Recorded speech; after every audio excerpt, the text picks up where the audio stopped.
President vemain opposition vanozochamisa vadzoka zvekare vauya vakataura mashoko aiwa pamusoro peutungamiri kuti mutungamiri anofanira kunge akaita sei, a good leader anofanira kunge akaita sei. Munongoziva vanozochamisa unofarirwa nemunhu wese handimudi kana kumbonyepa ndizvo zvikangonzi vanozochamisa vabudikira novabatikira pakati nyange mushopu nyange musupermarket kunyange pai nyange vasina mboti nditeverei vanhu vanotanga kutongokonzeresa noise satongoda kuti ndinozochamisa nongodiwa nevanhu sambina mashoko ataura poka pai panoti subscribe like utina on the bell icon.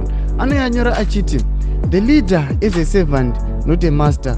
To lead is to serve is to enable. A leader is a servant is an enabler. When one serves as president, minister, member of parliament, councillor, civil servant, or in any public office, one must enable, not disable. Great leaders enable those whom they serve. Ndo mashoko anaita kapata pana nozochamisa chiti aiwa a great leader anoseva, anoprovide service. Aiwa hakwanisi kudisable maservices, haavhariri vanhu vanotungamirira panze asi iye ndiye anotoenabla maservices kuvanhu vanotungamirira.